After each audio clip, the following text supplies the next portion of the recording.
Deer students, welcome back again. আশা করছি তোমরা সবাই ভালো আছো।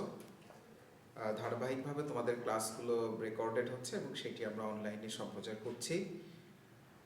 প্রিভিয়াস ক্লাসগুলো আমাদের বিভাগের সম্মানিত শিক্ষক মণ্ডলী নিয়েছেন। আজকে আমি তোমাদের সামনে হাজির হয়েছি। আমরা সেল কেমিস্ট্রি পড়ছিলাম তৃতীয় অধ্যায়ের, এবং সেখানে ধারাবাহিকভাবে আমরা কার্বোহাইড্রেট, প্রোটিন এবং লিপিড এই জিনিসগুলো দেখেছি। তো আজকে আমি বেসিক্যালি যে বিষয়টি নিয়ে আলোচনা করব সেটি হচ্ছে এনজাইম নিয়ে একটু কথা বলবো। সেল কেমিস্ট্রি, ঠিক আছে। এনজাইম, যেটিকে বাংলায় আমরা বলছি উৎসেচক, ঠিক আছে। তো লক্ষ্য করো, তোমরা এনজাইম সম্পর্কে আমার মনে হয় নিজেরা যতটুকু পড়েছো ততটুকু তো জেনেছই, পাশাপাশি ক্লাস বিজ্ঞানে তোমরা যখন 9-10-এ পড়েছো সেখানেও এই বিষয়ে কম বেশি একটু ধারণা থাকার কথা। তো আজকে আমি সেখানে একটু ইন ডিটেলস তোমাদের আলোচনা করব। সেটি হচ্ছে এনজাইম হচ্ছে composition of enzyme, it's one kind of protein basically, এবং প্রোটিনটা হচ্ছে অ্যামাইনো অ্যাসিডের একটি সমন্বিত রূপ, ঠিক আছে। তো এনজাইমের যে কিছু ভৌত বৈশিষ্ট্য আছে এবং কেমিক্যাল ক্যারেক্টারিস্টিক্স আছে, সেগুলো আমি ধারাবাহিকভাবে আলোচনায় নিয়ে আসবো। তাহলে এনজাইমটা আমরা বলছি যে it's one kind of protein, and protein is basically consists of amino acid and the lots of amino acid. Basically, I would like to mention on an average 20 amino acid which is bonded by a special bonding which is called peptide bond. তাহলে আমরা এনজাইমটাকে বলছি one kind of protein, এবং প্রোটিনটা হচ্ছে composition of amino acid, ঠিক আছে। আচ্ছা, তোমরা যদি এখন বইয়ে লক্ষ্য করো, সেখানে দেখো লেখা আছে যে এনজাইম হচ্ছে এক জাতীয় প্রোটিন, এবং সেটি আমাদের যে লিভিং সেল আছে সেখানে এটি উপস্থিত থাকে। সেটির বেসিক কাজ হচ্ছে আমাদের যে জৈবিক যেই রিয়াকশান বা বিক্রিয়াগুলো আমাদের প্রতিনিয়ত ঘটছে সেটিকে ত্বরান্বিত করা। বেসিক্যালি তার কাজ হচ্ছে অ্যাক্সিলারেট করা, ত্বরান্বিত করা, অর্থাৎ বিক্রিয়াকে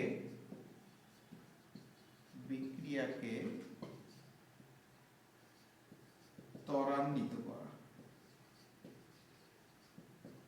এটি হচ্ছে আমাদের এনজাইমের বেসিক কাজ। তাহলে বইয়ে লক্ষ্য করো, বলছে যে প্রোটিন জীবদেহে অল্প মাত্রায় বিদ্যমান থেকে বিক্রিয়ার হারকে ত্বরান্বিত করে, কিন্তু বিক্রিয়ার পর নিজের যে পরিবর্তন বা অপরিবর্তিত থাকে সেটিকে আমরা বলছি এনজাইম, এবং সেটি খুব অল্প পরিসরে ব্যবহৃত হয়ে থাকে। এবং এনজাইমটা হচ্ছে কি, বেসিক্যালি তোমাদের মনে রাখতে হবে প্রোটিন, কারণ প্রিভিয়াস ক্লাসে তোমরা প্রোটিন এবং লিপিড দুটো জিনিসই পড়েছো। এবং প্রোটিনটা হচ্ছে কি অ্যামিনো অ্যাসিডের কম্পোজিশন, যেখানে পেপটাইড বন্ড দ্বারা তারা একটির সাথে আরেকটি যুক্ত থাকে। আমরা এখন এনজাইমের যে ক্যারেক্টারিস্টিক্স সেদিকে একটু চলে আসি। ক্যারেক্টারিস্টিক্স অফ এনজাইম, ঠিক আছে।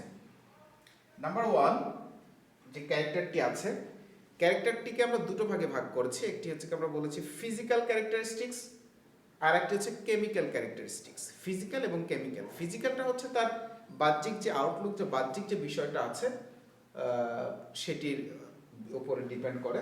যেমন প্রথম ক্যারেক্টারিস্টিক্সটা হচ্ছে আমাদের এনজাইম হলো প্রধানত প্রোটিন ধর্মী। এখানে বলা হচ্ছে এনজাইমটা হচ্ছে কি প্রোটিন ধর্মী। এনজাইম হচ্ছে প্রোটিন।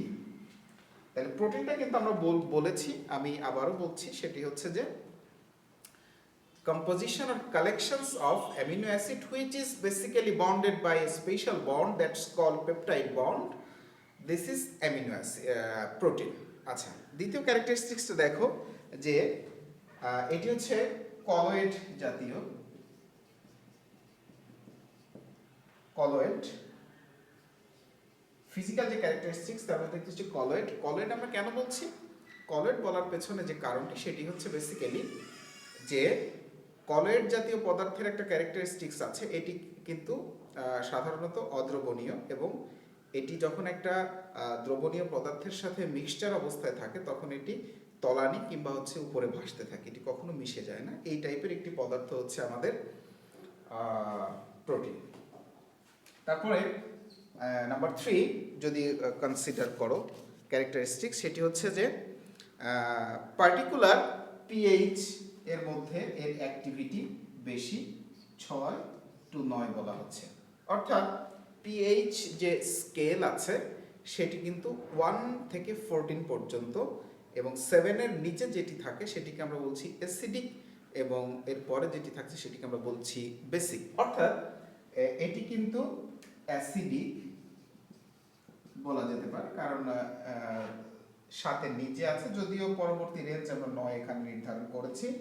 তাহলে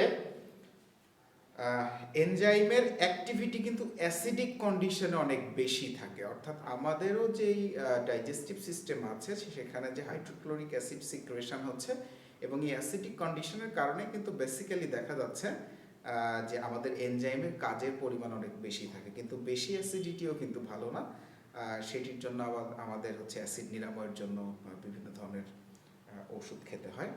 তাহলে একটা জিনিস লক্ষ্য রাখো যে এই প্রশ্নটি কিন্তু আসতে পারে যে এনজাইম কত পিএইচ এ কাজ করতে স্বাচ্ছন্দ্য বোধ করে, বা হচ্ছে সেটির কাজের ধরন কেমন থাকে, অনেক বেশি গতি কখন থাকে। সেটি বলা আছে যে এর কার্যকারিতা পিএইচ দ্বারা নিয়ন্ত্রিত, এবং পিএইচটা যখন অ্যাসিডিক কন্ডিশনে থাকে তখন এটি অনেক বেশি পরিমাণে অ্যাক্টিভ থাকে। তারপরে দেখো যে এটি হচ্ছে হিট যে সেন্সিটিভিটি, নাম্বার 4 যে ক্যারেক্টারিস্টিক্স সেটি হচ্ছে হিট সেনসিটিভিটি, অর্থাৎ তাপ যেই স্পর্শকাতরতা যেটিকে আমরা বলছি। অর্থাৎ এখানে বলা আছে যে 35 থেকে 40 ডিগ্রি সেলসিয়াস টেম্পারেচারে, আমি যদি বলি 35 থেকে 40 ডিগ্রি সেলসিয়াস, এই টেম্পারেচারটা এনজাইম বেসিক্যালি কাজ করতে অনেক বেশি পরিমাণে স্বাচ্ছন্দ্য বোধ করে।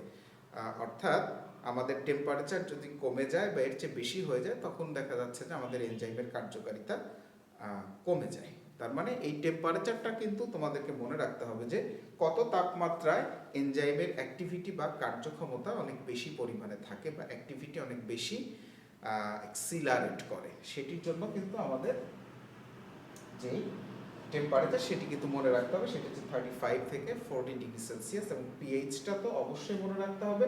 এবং কলয়েডাল যেই প্রপার্টিস বা ক্যারেক্টারিস্টিক্স সেটিও তোমাদের জানতে হবে। এটি মনে করতে হবে যে এক ধরনের অদ্রবণীয় একটি মিক্সচার, যেখানে তার উপাদানগুলো, এলিমেন্টসগুলো বা পার্টিকুলার্সগুলো হচ্ছে একটি নির্দিষ্ট লেয়ারে, সেটি বটম হোক বা আপার লেয়ারে অবস্থান করবে, কিন্তু মিক্সচারটা হবে না। তারপর আমরা দেখি যে 5 নম্বর যে ক্যারেক্টারিস্টিক্সটা আছে সেটা হচ্ছে যে খুব অল্প পরিমাণ, লেস অ্যামাউন্ট এনজাইমের উপস্থিতিতেই অনেক বড় পরিমাণে কাজ করা সম্ভব। অর্থাৎ আমার যদি সাবস্টেন্স বা ক্রিয়ার পরিসরও যদি অনেক বেশি থাকে কিন্তু সেখানে অনেক বেশি পরিমাণে প্রয়োজন নেই, অল্প পরিমাণ আমার যদি এনজাইম থাকে সেটির মাধ্যমে এই বাকি কাজগুলো করা সম্ভব। তারপরে হচ্ছে যে ক্যারেক্টারিস্টিক্সটা এনজাইমের বেসিক ক্যারেক্টারিস্টিক্স সেটি হচ্ছে এটি কিন্তু শুধুমাত্র ত্বরান্বিত করবে, ঠিক আছে, ত্বরান্বিত করবে, অর্থাৎ এক্সিলারেশন, এটাকে বৃদ্ধি করবে, গতিটাকে দ্রুততম সময়ের মধ্যে, কিন্তু নিজের যেই কোনো পরিবর্তন বা বিক্রিয়ার যে সাম্যাবস্থা সেক্ষেত্রে এটি কোনো ভূমিকা পালন করবে না। ব্যালেন্স করবার ক্ষেত্রে তার কোনো ভূমিকা নেই। বেসিক্যালি সে কাজ করবে হচ্ছে এটিকে কত দ্রুততার সাথে করা যায়। যদি দেখা যাচ্ছে যে একটি ডাইজেশন হতে 1 ঘন্টা সময় লাগতো, সাধারণ একটি সময়ের কথা যদি বলি, কিন্তু এনজাইম যেটি করবে সেটি এদিকে এক্সিলারেট করে দিবে, অর্থাৎ দ্রুততম সময়ের মধ্যে, দেখা যাচ্ছে আধা ঘন্টার মধ্যে সেই রিয়াকশনটি সুসম্পন্ন হচ্ছে। আর এটি খুব স্পেসিফিক, হ্যাঁ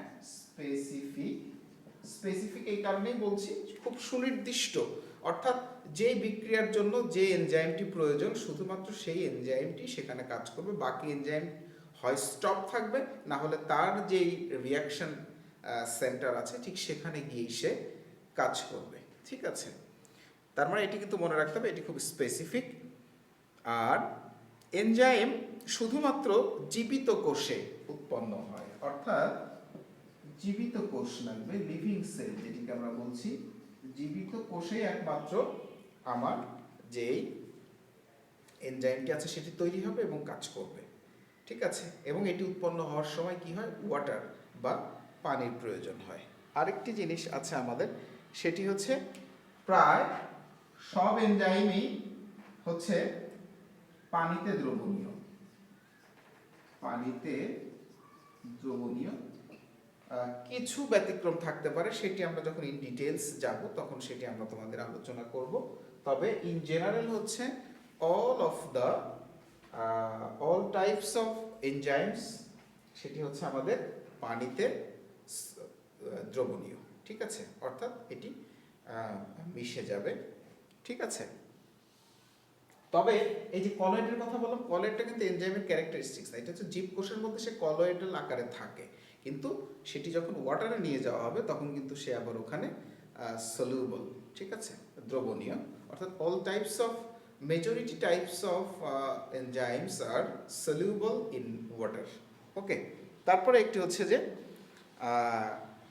যে প্রখর যে লাইট, অর্থাৎ আমাদের যে যদি সানলাইটের কথা বলি, অর্থাৎ আলট্রা ভায়োলেট যে রে আছে, আলট্রা ভায়োলেট রে, সেটি দ্বারা এটি ক্ষতিগ্রস্ত হয় বা ক্ষতিগ্রস্ত হতে পারে, ক্ষতিগ্রস্ত হয় বা ক্ষতিগ্রস্ত হতে পারে, তার যেই কার্যক্ষমতা রয়েছে সেটিও কমে যেতে পারে। এটি হচ্ছে বেসিক্যালি আমাদের characteristics of physical characteristics of enzyme. ঠিক আছে, এখন লক্ষ্য করো তার যে ক্যারেক্টারিস্টিক্সগুলো আছে তার মধ্যে গুরুত্বপূর্ণ বিষয়গুলো আমি একটু বলে দিচ্ছি। তার মধ্যে একটি হচ্ছে আমাদের পার্টিকুলার একটি টেম্পারেচার, সেই টেম্পারেচারের মধ্যে এনজাইম কাজ করবে। তারপর একটি তার পিএইচ থাকবে, তার যে কলয়েডাল ক্যারেক্টারিস্টিক্স আছে এবং সেটি খুব স্পেসিফিক কাজ করবে। তারপরে তার হচ্ছে আলট্রাভায়োলেট রে দ্বারা সে ধ্বংস বা তার কার্যক্ষমতা কমে যেতে পারে বা নষ্ট হয়ে যেতে পারে। এবং অবভিয়াসলি লিভিং বডিতে পানির উপস্থিতিতে এই যে এনজাইম সেটি তৈরি হবে এবং সেটি কাজ করবে। ঠিক আছে, এটি হচ্ছে তার বেসিক যেই ফিজিক্যাল ক্যারেক্টারিস্টিক্স আছে সেটি। তারপরে আমরা কেমিক্যাল ক্যারেক্টারিস্টিক্স অফ ক্যারেক্টারিস্টিক্স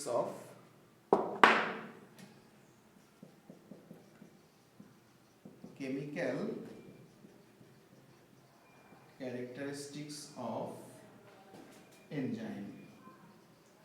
এনজাইমের কিছু রাসায়নিক ক্যারেক্টারিস্টিক্স আছে, সেগুলো আমরা এখন একটু ধারাবাহিকভাবে আলোচনা করব। তোমরা বইয়ে এটি স্পষ্ট দেখা আছে।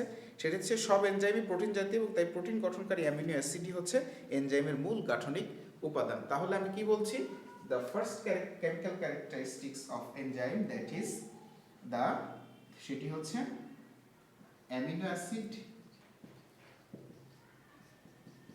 Protein, finally enzyme.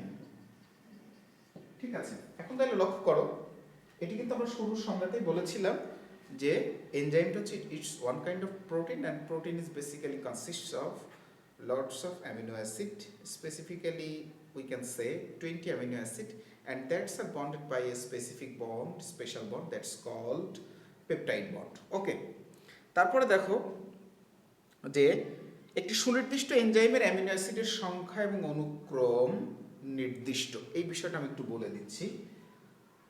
যদি আমরা একটি এনজাইমকে বিবেচনা করি, সেই এনজাইম তো প্রোটিন দ্বারা গঠিত হচ্ছে, সে কিন্তু প্রোটিনের অ্যামিনো অ্যাসিডের যে ক্রম, অর্থাৎ মিথিওনিন, আর্জিনিন, অ্যালানিন, এই যে অনেকগুলো তোমার প্রোটিন অ্যামিনো অ্যাসিড আছে। এইগুলো কিন্তু এক একটি প্রোটিনের জন্য তার যে সিকোয়েন্স সেটি কিন্তু যদি অ্যালানিনের পরে তোমার হচ্ছে আর্জিনিন থাকে বা লিউসিন, আইসোলিউসিন থাকে, সেইটা স্পেসিফিক একটি এনজাইমকে ডিটেক্ট করবে। অর্থাৎ specification of the sequence of amino acid,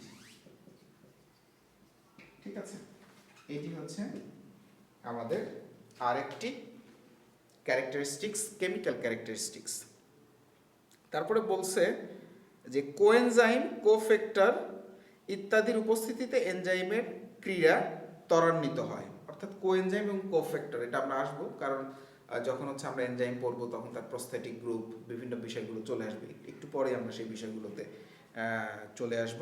তারপরে হচ্ছে এখানে আর তেমন কিছু ক্যারেক্টারিস্টিক্স নেই, বলছে যে হচ্ছে সাধারণত পানি, তারপরে হচ্ছে সালফেট, পানি, গ্লিসারল এবং লঘু অ্যালকোহলে দ্রবণীয়। আমরা ফিজিক্যাল ক্যারেক্টারিস্টিক্সের মধ্যে শুধু ওয়াটারের কথা বলেছিলাম, তবে গ্লিসারল এবং অ্যালকোহলের মধ্যেও এটির এক ধরনের দ্রবণীয়তা লক্ষ্য করা যায়, ঠিক আছে। তাহলে আমরা এখন একটু এনজাইমের এই জিনিসটা তোমরা একটু বই থেকে দেখে নেবে। এনজাইমের নামকরণের ব্যাপারটা আমরা একটু শুরু করতে চাচ্ছি। নামকরণ, ঠিক আছে, এখানে কয়েকটা টাইপস আছে। সেটি হচ্ছে যে তিনটা টাইপের কথা বলা আছে, তার মধ্যে একটি হচ্ছে সাবস্ট্রেটের ধরন অনুসারে, সাবস্ট্রেট এর ধরন অনুসারে। দুই নম্বর যেটি আছে সেটি হচ্ছে আমাদের বিক্রিয়ার ধরন অনুসারে, বিক্রিয়ার ধরন অনুসারে। আরেকটি হচ্ছে সাবস্ট্রেট প্লাস বিক্রিয়া এর যৌথ বৈশিষ্ট্য। এই তিনটি বিষয়ের উপরেই আমাদের এনজাইমের নামকরণ করা যায়। তাই শুরুতে আমরা বলি সাবস্ট্রেটের ধরন। সাবস্ট্রেটের ধরনটা যদি আমরা বলি, সেখানে দেখা যাচ্ছে কি, অর্থাৎ সাবস্ট্রেটটা তো আমরা বুঝি যার উপরে কাজ করবে, যার উপরে এনজাইম কাজ করবে, সেটি হচ্ছে সাবস্ট্রেট। বইয়ে দেখো তোমাদের সুক্রোজ, ইউরিয়া, আর্জিনিন, তিনটা কথা বলা আছে। সুক্রোজ, সুক্রোজটা তো আমরা জানি, গ্লুকোজ, ফ্রুক্টোজ, আবার গ্লুকোজ ফ্রুক্টোজ দুটো মিলে হচ্ছে সুক্রোজ। এই টাইপের যে আমাদের কার্বোহাইড্রেটগুলো আছে এবং যেটি টেস্ট হচ্ছে আমাদের সুইট টেস্ট, মিষ্ট স্বাদযুক্ত। সুক্রোজ, তারপর হচ্ছে ইউরিয়া, তারপর হচ্ছে আর্জিনিন, ঠিক আছে।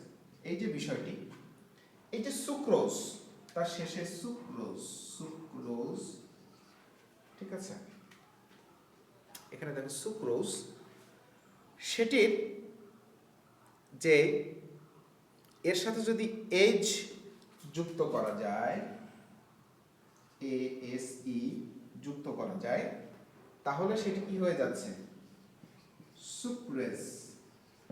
এটির সাথে যদি ইউরিয়েজ, ঠিক আছে,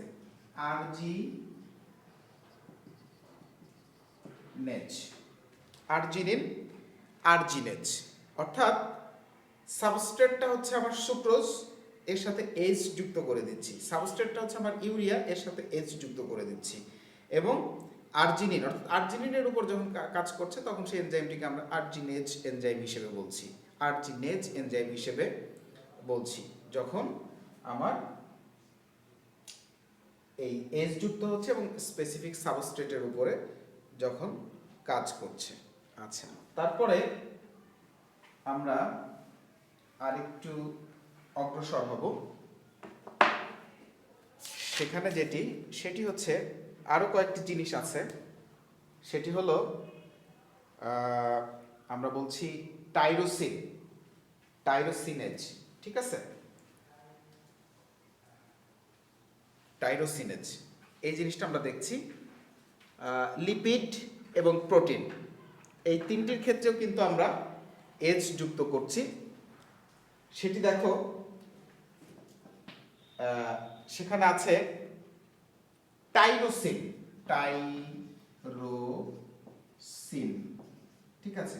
এটা আমরা সি দিয়েও লিখতে পারি, এস দিয়েও লিখতে পারি, বাংলায় লেখা যাবে। আরেকটা জিনিস হচ্ছে আমাদের লিপিড এবং প্রোটিন, লিপিড অ্যান্ড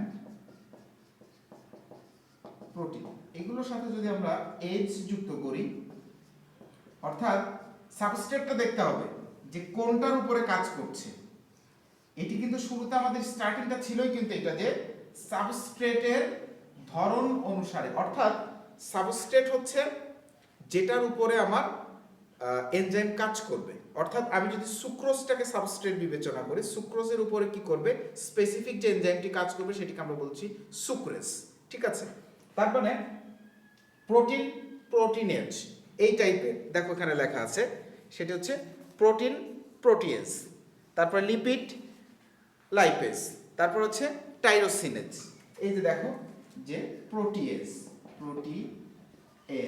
তারপর আমরা কি পাচ্ছি, লাইপেজ, হ্যাঁ, এবং এটি টাইরোসিনেজ, এই বিষয়টি দেখতে পাচ্ছি। তার মানে সাবস্ট্রেট হচ্ছে যেটির উপরে কাজ করছে এবং সেটির ধরন অনুসারে তার সাথে এএসি যোগ করে দিলে এটি হয়ে যাবে। তারপর আমরা বলি বিক্রিয়ার ধরন অনুসারে, নাম্বার 2,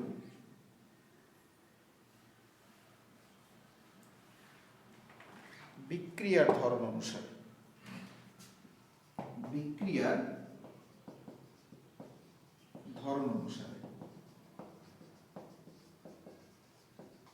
ঠিক আছে? তাহলে বিক্রিয়ার ধরনটা কিরকম হতে পারে বইয়ে তোমরা লক্ষ্য করো, সেখানে বলা আছে এনজাইম যে ধরনের বিক্রিয়াকে ত্বরান্বিত করে বা প্রভাবিত করে সেই বিক্রিয়ার নামের প্রথম অংশের সাথে, যেমন কিছু বিক্রিয়া আছে আমাদের, সেটি হচ্ছে হাইড্রোলাইসিস,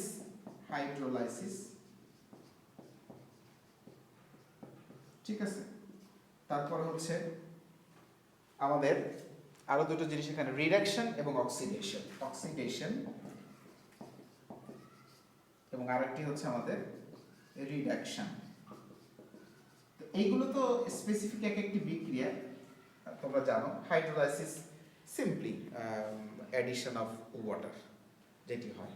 তাহলে এইগুলোর সাথে এইগুলো কিন্তু একটি বিক্রিয়ার নাম এবং বিক্রিয়ার ধরন, সেটি হচ্ছে এটির সাথে যদি আমরা এস যুক্ত করে দিই তাহলে অক্সিডেজ, তারপরে হচ্ছে আমার রিডাকটেজ, হ্যাঁ, তারপরে হচ্ছে হাইড্রোলেজ। এই যে বিষয়গুলো দেখো যে বিক্রিয়ার ধরন, অর্থাৎ এটি কিন্তু বিক্রিয়ার টাইপ বোঝানো হচ্ছে। একটু আগে কিন্তু আমরা দেখেছি সাবস্ট্রেট কোনটার উপরে কাজ করছে সেটির উপর ডিপেন্ড করে, কিন্তু এখানে কিন্তু সেটি না, সেটি হচ্ছে আমাদের বিক্রিয়ার ধরনের উপর ডিপেন্ড করে।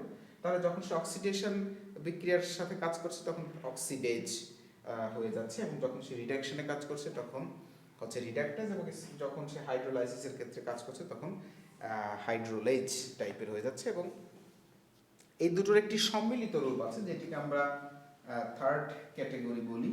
সেটি হচ্ছে যে থার্ড ক্যাটেগরিটা হলো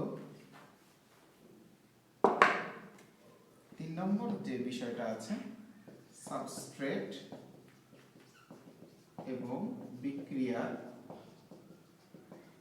ধরন, এই দুটোর সমন্বিত একটা রূপ। অর্থাৎ এখানে সাবস্ট্রেটও থাকবে এবং বিক্রিয়ার ধরনও থাকবে। সেটা তোমরা এখানে দেখো যে সাবস্ট্রেটের সাথে এনজাইমের নাম যোগ করে এ জাতীয় নামকরণ করা হয়। সাধারণত বিক্রিয়াকে নির্দিষ্ট করে বোঝাতে এ জাতীয়করণ করা হয়। যেমন সাবস্ট্রেট হচ্ছে আমাদের হেক্সোজ এবং এনজাইম হচ্ছে কাইনেজ। তাই যুক্ত নাম দেওয়া হয়েছে হেক্সোকাইনেস। হেক্সোকাইনেস, হেক্সোকাইনেস। তাহলে এই যে এটিকে আমরা কি বলছি, এটি হেক্সোস অর্থাৎ 6 কার্বন বিশিষ্ট একটি কার্বোহাইড্রেট, যেটি হচ্ছে আমাদের সাবস্ট্রেট, এবং এটি কি করছে, কাইনেজ এনজাইমের সাথে যুক্ত হয়ে এটিকে আমরা বলছি একই সাথে হেক্সোকাইনেস। অর্থাৎ আমাদের এখানে সাবস্ট্রেটও আছে এবং বিক্রিয়ার ধরনটাও আছে। আরেকটু উদাহরণ এখানে দেয়া আছে যে গ্লুকোজ থেকে গ্লুকোজ 6 ফসফেট যখন সৃষ্টি হয় তখন এটি ব্যবহৃত হয়, এবং পাইরুভিক অ্যাসিড, অর্থাৎ তোমরা এটি পড়লে আমার মনে হয় বেশ ভালো মতো বিষয়টি তোমরা আত্মস্থ করতে পারবে বা জানতে পারবে। তাহলে আমরা আজকে একটু রিভিউ করি যে আজকের ক্লাসে আমরা বেসিক্যালি কি দেখলাম বা কি শিখলাম বা কি জানলাম। আমি তোমাদেরকে আবারও বলছি, সেটি হচ্ছে যে আমরা এখানে পড়ছি এনজাইম, এবং এনজাইমের যে সংজ্ঞা সেটি আমরা বলেছি। প্রথমে মনে রাখতে হবে enzyme it's one kind of protein, and protein is consists of amino acid, and amino acid is bonded by a specific particular bond that is called peptide bond, and this bond make the protein, and protein makes the enzyme. এনজাইমের ক্ষেত্রে আমাদের যে characteristics, তার মধ্যে গুরুত্বপূর্ণ যে জিনিসগুলো আছে সেটি তোমাদের আমি বলেছি। তার যে পিএইচ, অর্থাৎ কত পিএইচে সে স্পেসিফিক কাজ করতে স্বাচ্ছন্দ্য বোধ করছে এবং সেটি এক্সিলারেট করছে, অর্থাৎ 6 থেকে 9 যখন পিএইচ থাকবে তখন কিন্তু তার কাজের যে এক্সিলারেশনটা বেশি, এবং টেম্পারেচার থাকবে 35 থেকে 40 ডিগ্রি সেলসিয়াস, এবং এটি পানিতে দ্রবণীয় থাকবে, শুধু পানি না, গ্লিসারল এবং অ্যালকোহলও দ্রবীভূত থাকবে। এটি একটি কলয়েডাল ক্যারেক্টারিস্টিক্স আছে, আর কলয়েডাল ক্যারেক্টারিস্টিক্সটা হচ্ছে যখন সে লিভিং বডিতে অবস্থান করবে তখনই কিন্তু সে কলয়েডাল ক্যারেক্টারিস্টিক্স, অর্থাৎ সেটি কিন্তু মিশবে না ওয়াটার